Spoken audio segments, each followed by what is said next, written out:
Hey guys, welcome back to another video. My name is Ryder Sigety. I'm a 4-time national GNCC champion and a part of the factory support Yamaha AmPro off-road team. Here is the Buckwheat GNCC 2025. Little muddy in corner 2, but overall never had such good conditions at Buckwheat.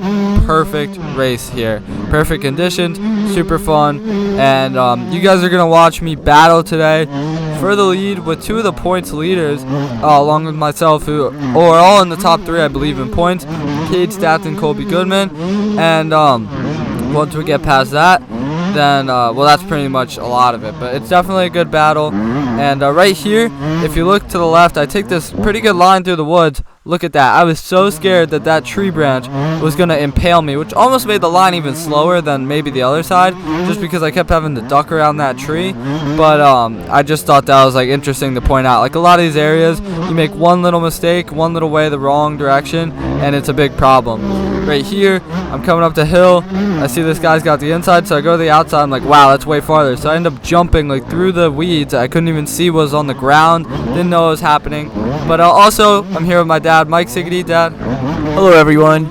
Ryder, you actually said that right for the first time. I was surprised because you usually say factory AmPro team, but you actually said factory Yamaha AmPro team. So that was good. Impressed. You're learning.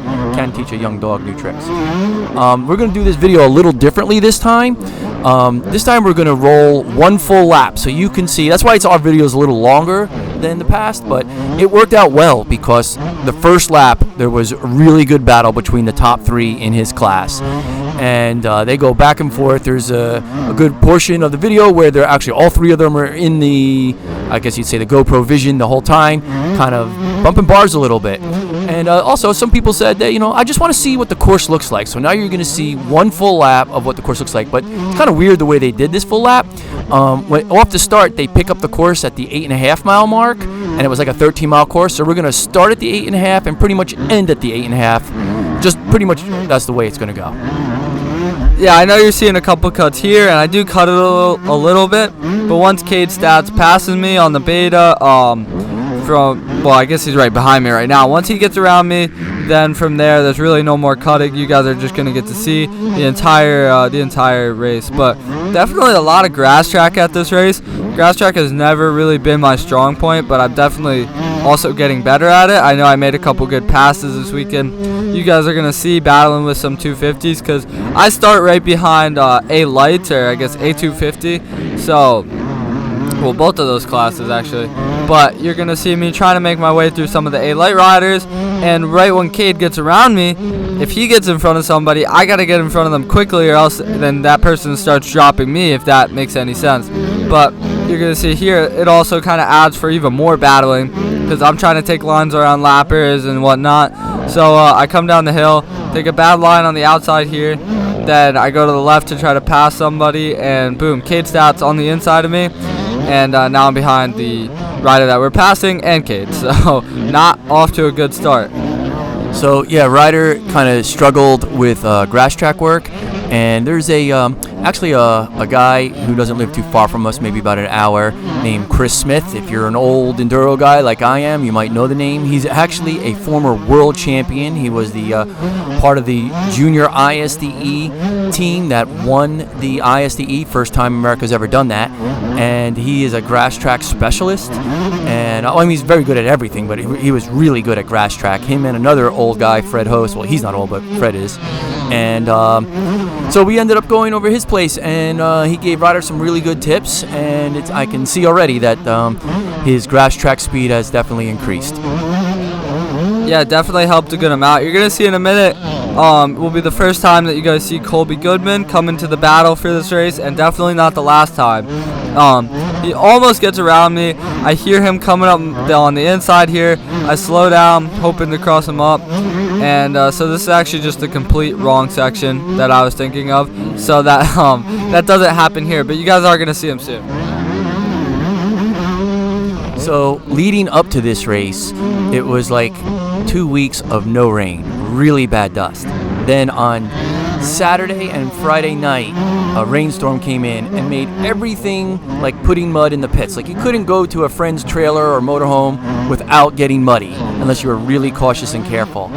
And as you can see, it dried up a lot. It always seems to happen that way. Dried up a lot. The open fields were a little dusty but perfect, and the woods were just a little greasy but good.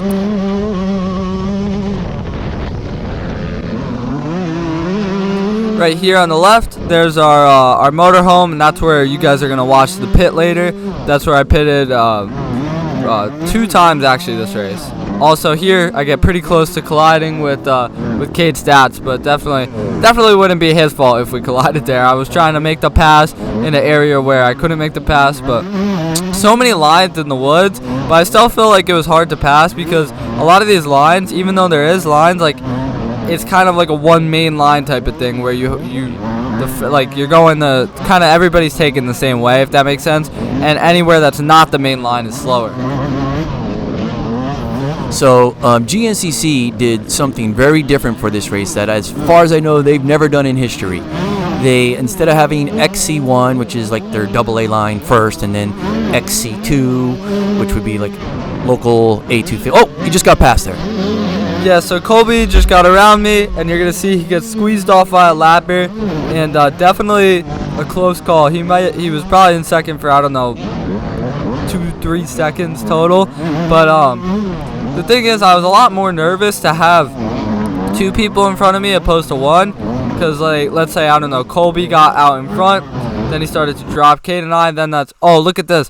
Cade almost makes a mistake right here, which would have been pretty detrimental, like this early in the race. Colby and I both would have definitely gotten around him, but a lot more chances to make mistakes, if you know what I'm saying. You guys, if you don't know, you're gonna see it in 15 minutes. But definitely, yeah, Colby got around me for a second, I got back around him, and now we're back in the same order. Yeah, so I was saying that they did something that I don't think they've ever done, and I definitely haven't done in the last 5 years that we've been doing this, and I did GNCCs maybe 20 years ago, and they weren't doing it then. Instead of putting the XC1 or the top guys on the first row and the second group of top guys on the second row, they just took the top 20 for the series and put the top 20 on the front row, which was an interesting thing to do because this year there's been a lot of really fast XC2 guys on 250Fs, that's XC2, beating the guys on 450s. So that was a very interesting thing. Ooh, did you see that guy laying on the side of the trail? Yeah, definitely. I'm pretty sure that was Huck Jenkins. I believe it's his first race on the Yz125. Not a very long race. I felt super bad when I saw that. I was like, oh man, he just started. But definitely prayers go out to him. Hopefully he's all right and there's nothing wrong. You see, I don't know if you guys just noticed on the right side of the track, there was somebody actually pointing out saying, hey, there's somebody hurt down there. Like, make sure you guys get somebody down there. So that was really nice of that rider too, because anybody that was starting in front of me or is in front of me at this race is pretty quick. I mean, they're in the A rows or in the AA, the pro rows. Like, they'd have to be ending their race or slowing down their race pretty at the beginning, which is pretty cool for somebody to do. You're going to see in a second here, I take the outside line, cut down, and then I'm trying to hit this berm. I just go completely over the berm, screw myself up for like the next 3 corners, almost get passed by Colby, but it's something so little, like a mistake, little like that can change the race, especially if Colby passed me there. Yeah, so this race and the series actually is coming down to our friend Colby, our friend Cade. We're friendly with both of them and the families, and Ryder. Cade won 2 races early on in the season. Colby won 4 races in the middle of the season, and then at the very end of the season, when Ryder finally got healthy, he won the last 2. And should we tell them how you did this race yet? No, definitely not yet, but they are going to find out if they keep watching, and it doesn't really get clear until the end of the video, because I didn't know till the end of the race, but it's definitely a battle. But anything can happen. I mean, even if you're winning by 4 minutes, losing by 4 minutes, I mean, if you fall one time, your race could be over, right? But I know Cade Stats, something happened to him somewhere in the race. I'm not sure. Hopefully he's all right. But he did not finish this race. But Colby and I definitely start going back and forth. And right in front of me, this is what I'm talking about, or was talking about, I believe, where some of these 250 riders, they kind of get... One second. That was a wooden bridge, by the way, that they just went over. I should have said that a little earlier. But how many times did you have to do that on the mini bikes, and it was greasy slick? Yeah, I definitely remember eating it pretty hard on that bridge. You see here, I thought I'd get around this 250 rider, come into here, he squeezes me off, and now I'm kind of getting pissed. But you guys are going to see, I get pretty lucky. He comes and almost hits the banner. So everybody watch on the right side of your screen. You're going to see this guy almost lose it right here. But worked out better for me, right? Yeah, so I don't know how well you can hear the bikes right now over our voice, but that guy 100% knows that Ryder's not in his class. And I'm not trying to call him out or anything, but it is tough from these 125s to move up because there's 20 or maybe 25 people on the row in front of them. I don't understand why they race the 125s. Like, they know they're not in their class. They're not going to do any better by holding them up. But that guy kind of took himself out, and that was the end of him.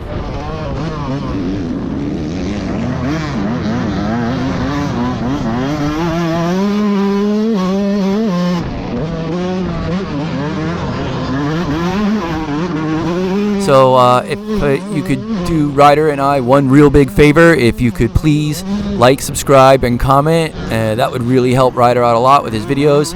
Last year we actually had the highest. I wanted to talk about this this GoPro footage for a little bit. Or I guess the grass track, more the grass track. Later in the race, when Colby Goodman was right behind me, I kept thinking, wow, I must have lost him. He must have fallen or something. I don't even hear him. And it was actually just because him and I were so close that he was getting off the gas and on the gas at the exact same time as me. And I would turn my head around for a second and be like, oh, wow, there he is. But, yeah, I kept thinking to myself, oh, he's not even here. I lost him. And I would, look and I didn't see him. But it's because he was so close to me that I couldn't hear him. And when the turn was tight enough, I couldn't even see him because he was if that makes any sense, he would be on the outside of me or something. But it's definitely, scary every time I noticed, oh, shoot, he's still there. That's pretty cool that you guys are so in sync with each other.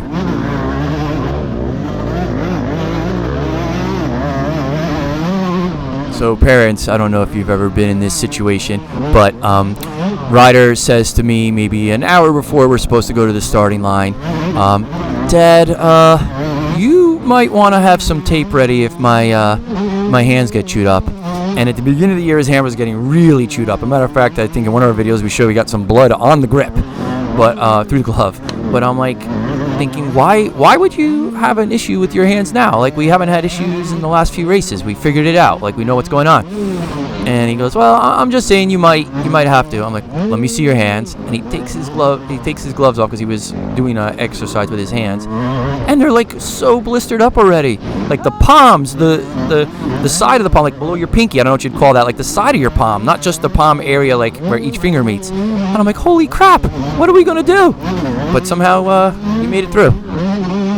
Yeah, definitely. I don't know if it's the new grips or whatever, but the Mousse gloves that was probably the biggest part. But yeah, but somehow I was able to get through the whole race. Blisters didn't get blisters didn't get any worse. I started the race felt like my blisters were bad before the race even started, and then I guess that I've been doing stuff to make the blisters worse, going rock climbing. I don't know, but didn't get bad. But right here, taking a couple lines through the woods. I like these tight lines. I felt like I was riding the track with somebody, Ryan Amontio, and he was saying, yeah, a lot of these lines, they're a lot tighter than the track, and well, that was a bad line, but they're a lot tighter than the track, and the track is fast. You shouldn't be using them.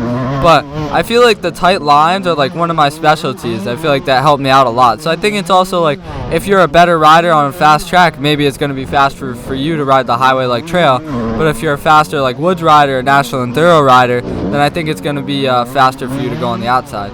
And I don't know if you guys can tell or if you guys have checked out my Instagram at all, but you can kind of see the light shining through on this vented number plate I made. So if you guys want to check out my Instagram, you're going to see it. I think it looks pretty cool. Spent a little more time than I should have on it, but it looks good. And I remember at a couple of these times I would take a bad line, I'd find myself in between two trees, and I'd be about to hit the tree, and all I could think about was, don't hit the number plate, don't hit the number plate. So I was then I would get past it. I'd be like, wow, I got bigger concerns. This was a really good line. I was proud of this. You're gonna see in a minute how I get past this lap rider. I was like, wow, that was really awesome. I come out here, find this line, and bang, I was able to pass the 250 on the straightaway. Yeah, so there's another example of a 250F guy knows 100% that you are not in his class, and you just can't get around them. And you must have been scared as hell because that was really tough. And there's like we're gonna get to some spots on this course where there is really no passing lines for a little while, and like a long little while, not just a little while. And man, like you said, the leader could just pull away.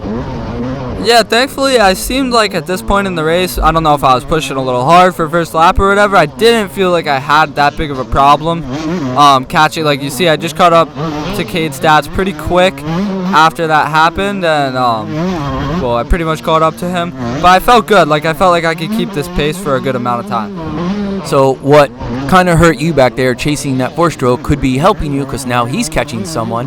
That person could do the same thing to him that happened to you. He can slow the pack down for you and Colby to catch up. Yeah, definitely. I mean, that's how the lappers work. They help you until you pass them, then they help the person or whatever. But it's all part of racing.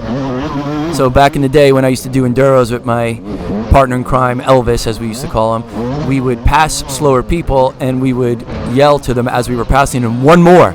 And they would kind of listen and move over and let one more person go. But it doesn't work like that in GNCC, because in National Enduro, the person doesn't have to be in your class who you start on the line with.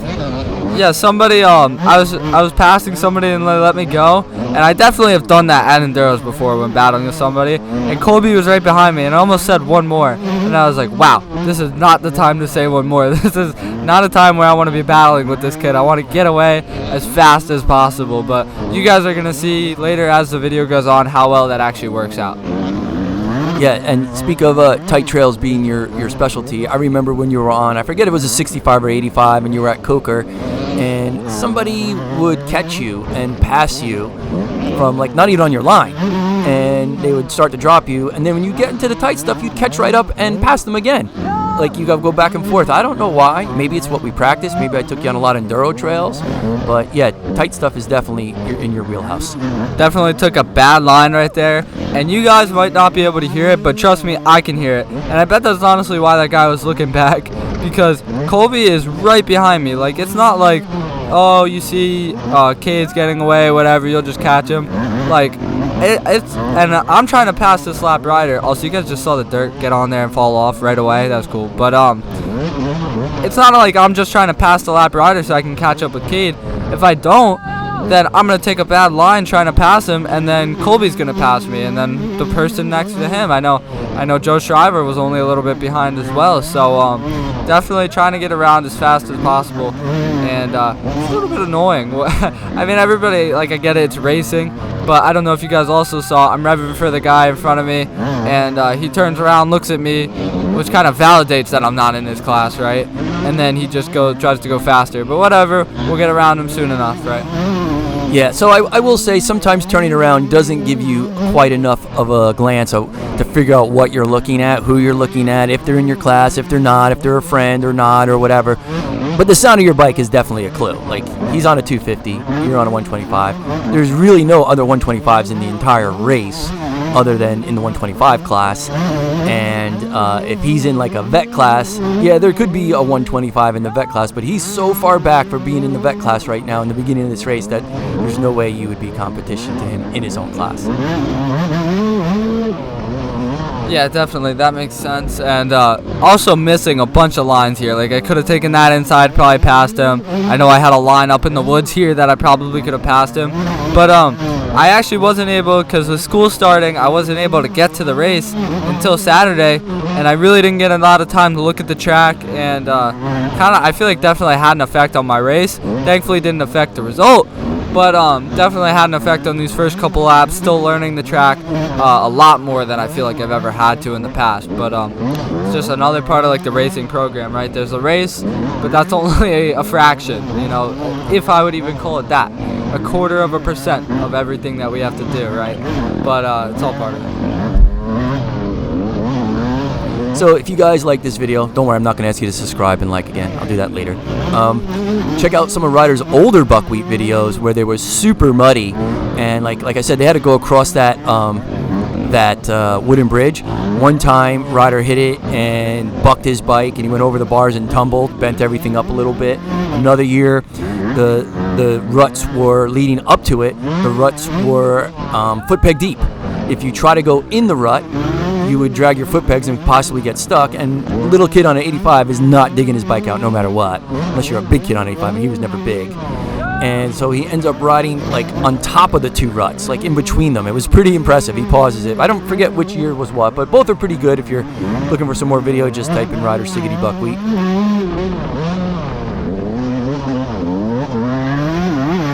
So we're going to give a shout out to one of our sponsors, AmPro cleaning products. I don't know if you're familiar with them, but they are actually a part of the official sponsors, I think, of GNCC. I've seen them.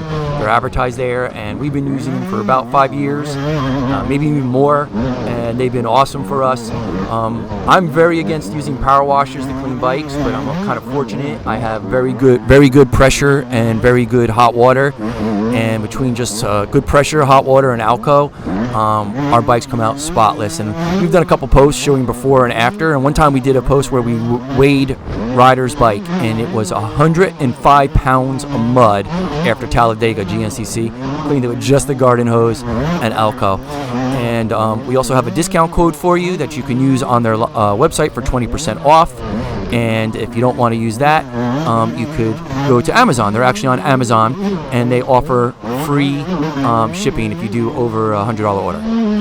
So as you guys have seen, I've been trying to catch back up to Cade's stats.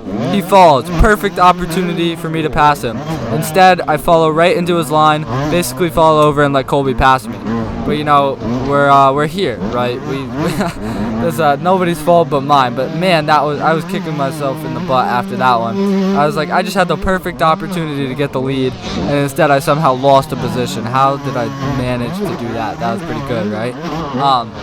And you see, they dropped me a little bit, but I gotta, recoup. I'm still in my head, I think, right now after what I just did. A little surprised myself still watching it. I usually try not to make mistakes like that, but it's fine. We gotta catch back up, and then we're back in the battle again. But now, so it's first Cade Stats, second Colby Goodman, third me, Ryder, obviously, and yeah.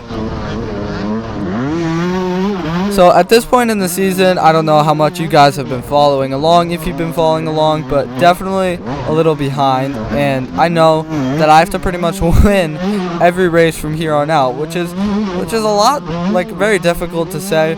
But I mean, it's happened before. I've won races over and over again. It's happened every year. It seems like 1 year out of your last 4 years, you've had some sort of issue in the beginning of the season where it looked like your season was done.